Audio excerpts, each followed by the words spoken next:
বিয়ের দাওয়াত খেতে গিয়ে পেয়ে গেলেন 24 ক্যারেটের গোল্ড বার। কি একবার ভাবেন তো কেমন হবে বিষয়টা। আর অন্যদিকে ক্যামেরার ফিল্টারের উপর ভরসা করে কি পরিমাণ ধরা যে খেলো এই নারী তা দেখলেই বুঝবেন। প্রথমে আসি সৌদি আরবের এই রাজকীয় বিয়ের ভিডিওতে, যা এখন সোশ্যাল মিডিয়ায় তো পুরাই ভাইরাল, যেখানে কোনের ভাইকে দেখা যায় বরের ফ্যামিলি মেম্বারদের 24 ক্যারেটের সোনার বার উপহার দিতে। হ্যাঁ, এই কাণ্ড দেখে মনে হতেই পারে গরিবেরা ভালো আছো?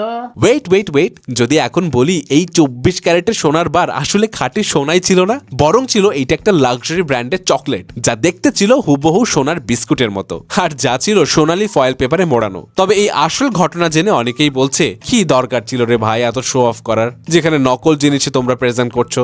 তবে বলে রাখা ভালো, মধ্যপ্রাচ্যের ধনী পরিবারগুলোর বিয়েতে অতিথিদের সম্মান জানাতে এরকম গোল্ডেন ফয়েল পেপারে দামি চকলেট বা সেন্ট উপহার দেওয়ার রীতি কিন্তু আছে।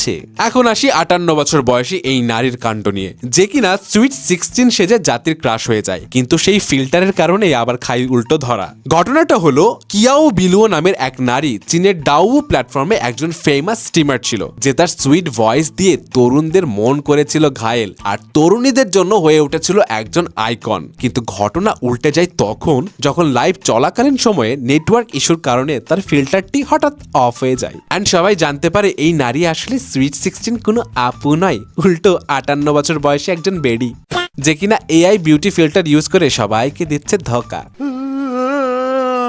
যাই হোক, তবে এখানে মজার ব্যাপার হলো, তার এক ভক্ত তাকে বিপুল পরিমাণ অর্থ উপহার দিয়েছিল, যে কিনা ক্ষোভে নিজের অ্যাকাউন্টটা আবার ডিলিট করে দেয়। তবে তার এই কর্মকাণ্ডের জন্য সেই প্ল্যাটফর্মের কর্তৃপক্ষরা তাকে ব্যান করে দেয়। তবে এই ঘটনা কিন্তু 2019 সালের, যা কিনা আবারও নতুন করে সোশ্যাল মিডিয়াতে হচ্ছে ভাইরাল। তবে তরুণ ভাইয়াদের উদ্দেশ্যে একটা কথাই বলবো, ভাইয়ারা তোমরা কিন্তু সাবধান।